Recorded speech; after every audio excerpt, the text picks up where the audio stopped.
Hey guys, Kilx here, and in this video we're breaking down the best raids to target during the collector's event to maximize your transmog farming efficiency in World of Warcraft. The goal in this guide is simple, to save you as much time as possible in the long run by knocking out the raids now that are usually annoying, full of RP, or just not worth the farming without the collector's bounty buff. And remember, we've only got 1 week left, just about a little over a week at this point, so make every minute count. Now you'll ask me, Alex, why are you doing Legion content? This is a waste of time. Well, I've already ran every single raid in the game on 5 characters this week, so I'm going to run some Legion stuff. We'll be going over this expansion by expansion, starting from Classic and moving forward. These are raids that I'm personally prioritizing during the event, and I highly recommend you consider doing the same. If you want a full breakdown on how to approach collecting efficiently, including what order to prioritize certain expansions in, check out my Ultimate WoW Completionist Guide. I'll have that link down in the description. Before we jump into the full list of dungeons and raids, let's quickly talk about LFR. Because if you're not using it for transmog farming, you're missing out big time on this. LFR is very OP for collectors because they offer extremely fast clears, very easy access.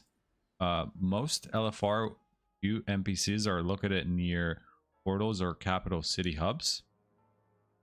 They have huge loot tables, tons of +1s for your collection with minimal effort.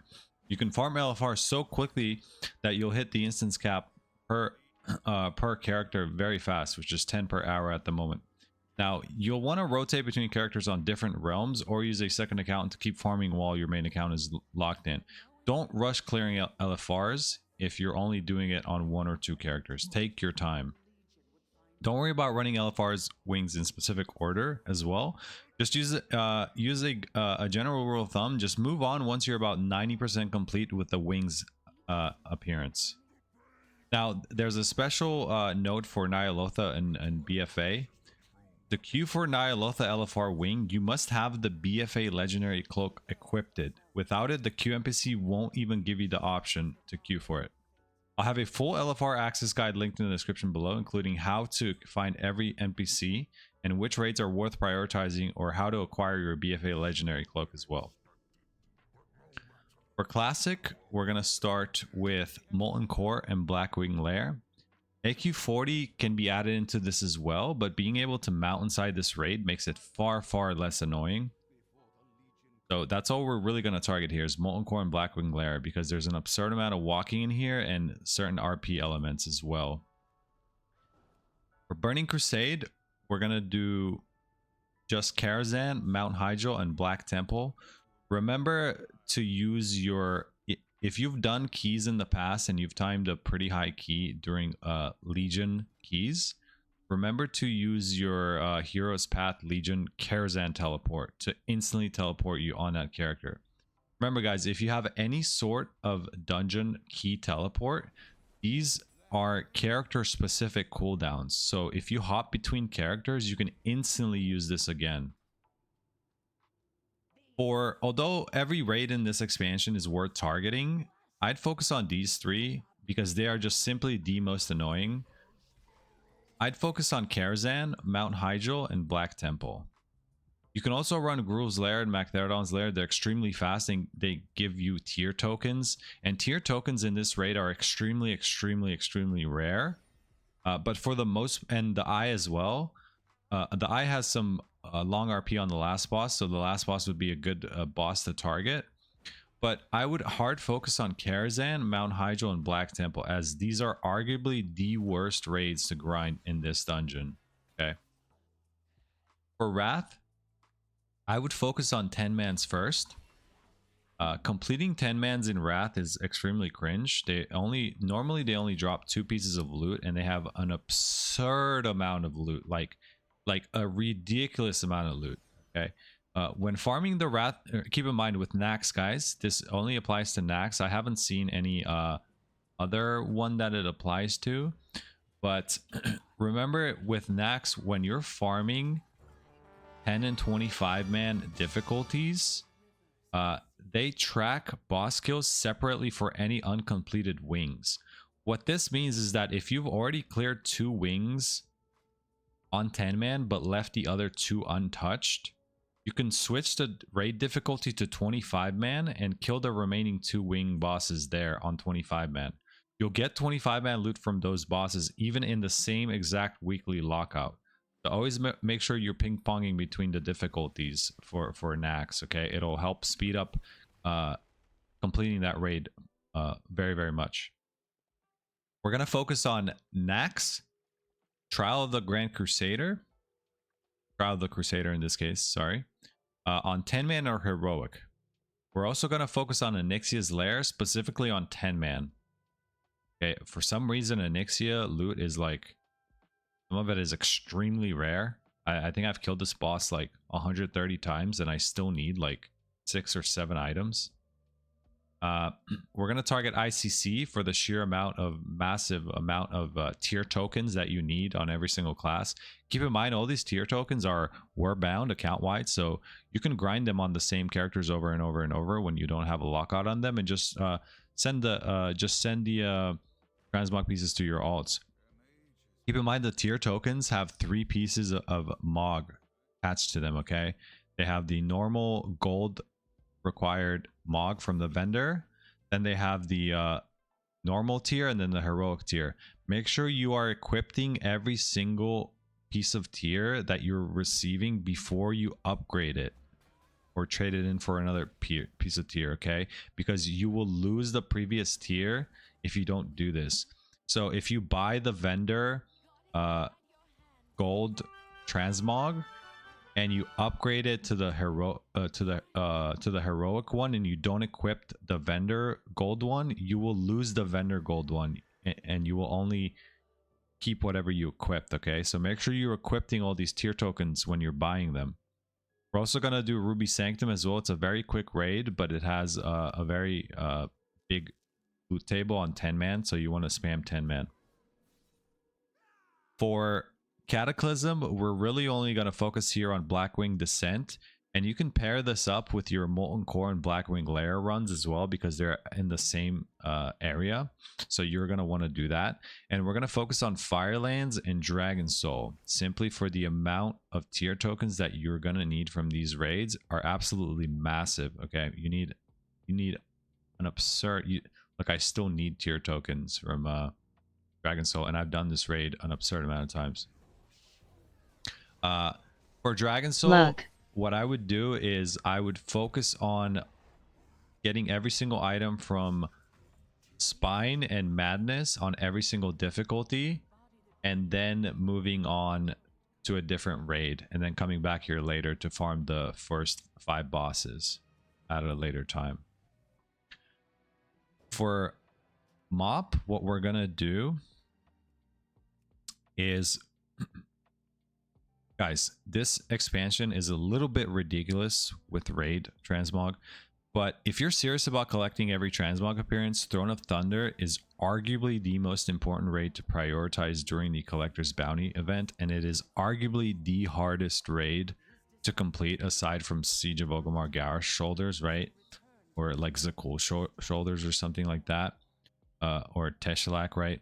But the sheer number of Thunderforged gear that drops in this raid, these items count as separate appearances, okay? And they're often a major bottleneck for completionists in this raid specifically. The more Thunderforged pieces you collect now, the less time you'll have to spend running Throne of Thunder in the future as well. And trust me, the raid gets exhausting to farm week after week after week, okay? However, if you're already nearly finished with Thunderforged item, it might be more efficient for you to shift your focus to the next raid in your checklist, right? So try to get at least like 80, 85%, 90% done with Throne of Thunder, and then move on to the next one.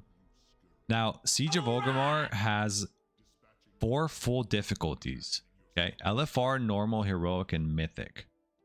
And farming all of them can take up quite some time. This raid is extremely long, dragged out, and has a ton of RP, right? Expect tons of loot, but also expect tons of tedious RP and drawn out boss encounters like the Spoils or Galacras, Galacron, whatever his name is. What's his name? Galacras. I had it right the first time. Never doubt yourself, guys. That said, it's absolutely worth farming for collectors. There's a massive variety of weapons and armor appearances unique to Siege of Orgrimmar, and several that are still very rare. Especially if you didn't play Mop Remix, you will get an absurd amount of transmog from here. The biggest tip I have for you guys, and the top collectors are going to hate me for this one, but I don't really give a shit about you guys. Don't tunnel vision on the Garrosh shoulders. Okay?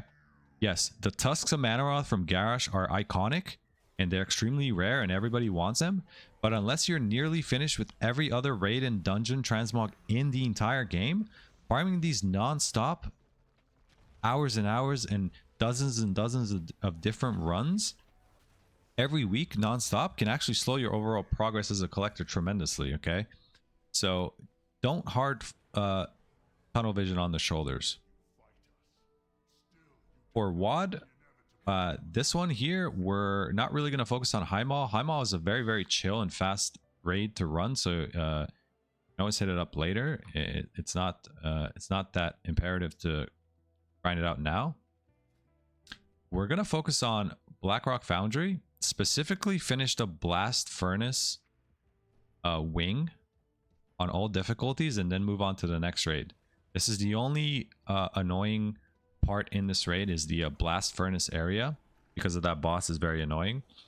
Now obviously you're going to want to fully clear the raid on every difficulty every time you're in that area, but once you 100% the Blast Furnace wing, I would just move on to the next raid, which is going to be Hellfire Citadel. And once again, this is going to have a ton of different loot, and this raid is very, very long, and it has some annoying bosses and some RP elements as well, so focus on this one as well. For Legion, guys, keep in mind Legion Remix is launching soon, which means you'll be passively collecting tons and tons of Legion transmog just by playing that game mode. Okay, so right now target farming Legion raids should be at the very bottom of your priority list.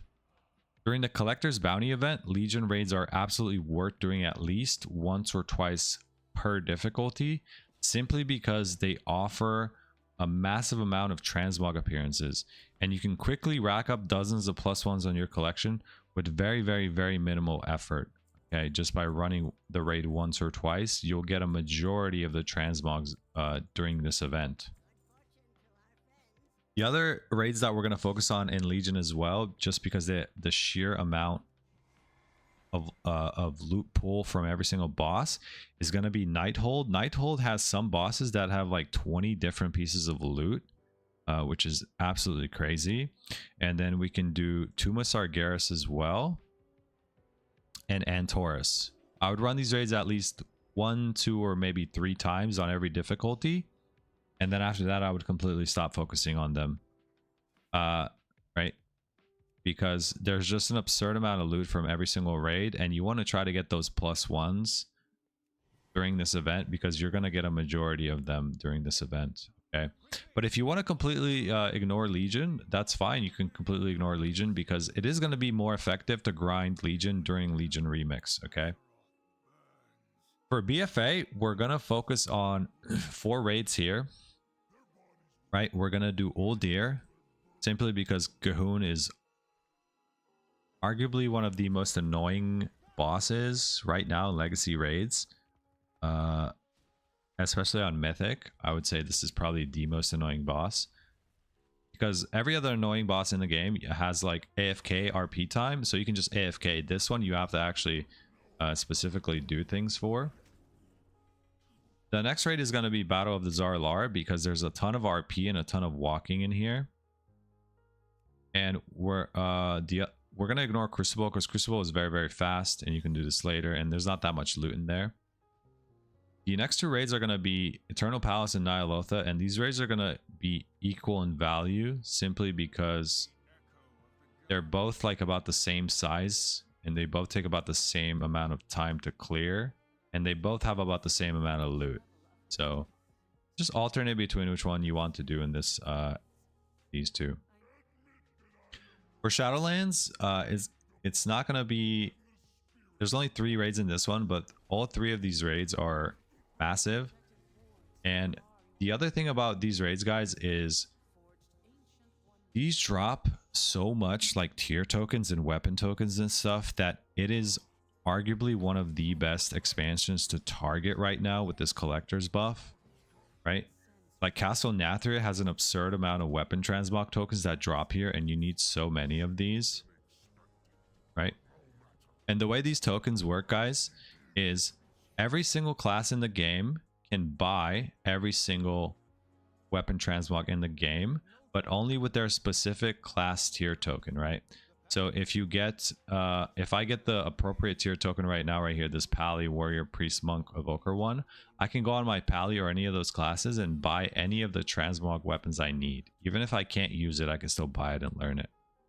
Now, remember, if you buy a weapon on your character that cannot equip it or use it, and you don't want to wait that 2-hour timer for it to expire, because you need to wait 2 hours once you buy a vendor item for your account to register that it's learned that transmog item. You can either enchant the weapon to instantly remove the 2-hour timer on it. Okay, so that's a very good trick when you're farming these weapon transmogs to negate that 2-hour timer. If you're constantly spam swapping between your alts, this is going to save you a ton of time because you're not going to have to wait. You're not going to have to write down which weapons you still need and stuff like that. Okay. The next raid is going to be Sanctum of Domination. This raid just kind of sucks because it has an absurd amount of walking inside the raid and you can't mount, and it has tons of RP. Like Sylvanas takes like 6 or 7 minutes or something crazy just because of RP. Now, even though Sepulcher can be long and a bit of a drag, you should aim to run this raid at least 2 to 3 times per difficulty if you have time during the Collector's Bounty event, especially on multiple classes. You want to make sure you run this raid on multiple classes, okay? Here's why this raid is huge for transmog collectors. It has tons and tons and tons of teardrop tokens. For some reason, this raid is 100% guaranteed tier token drops per tier token drop for every single class almost. I think you get one for every single class except maybe like one class. But now this is way more than most raids, and there's no other raid in the game that has guaranteed tier token drops. Okay, so you want to take advantage of this. You'll quickly complete the 5 catalyst convertible pieces for each class, right? So the helmet, the shoulders, the chest, and the gloves and the legs, you'll complete that very, very fast, right? Because you're guaranteed those drops. However, each class also has 4 additional transmog appearances that only come from the creation catalyst, okay? This is the cloak, wrist, belt, and boots. Okay. Now, you'll want to complete this efficiently by looting 4 slots on each class from Sepulcher on normal, heroic, and mythic, then catalyzing them into tier appearances, okay?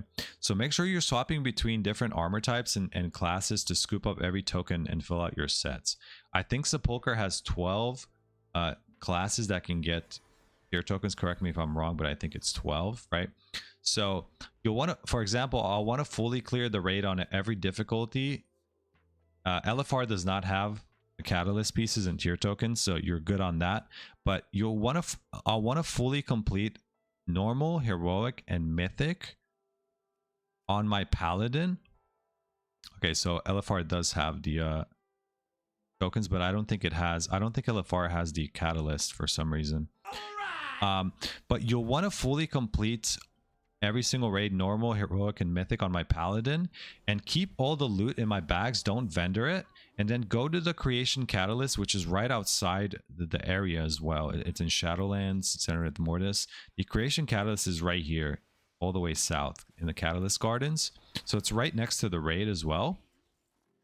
Once I fully clear the raid, I'm gonna go here and catalyze any pieces of gear that I still need on that class. Okay, make sure you do that. Make sure you double check with that, so you don't miss out any transmog at all.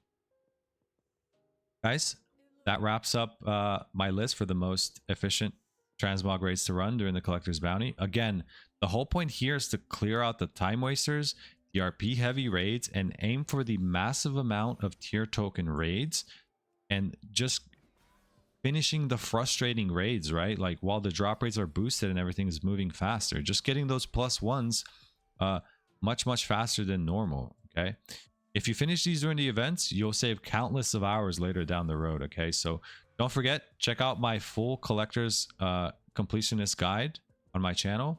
If you're trying to collect everything in WoW, like mounts, titles, transmogs, toys, pets, and more, I have a full in-depth guide on my channel.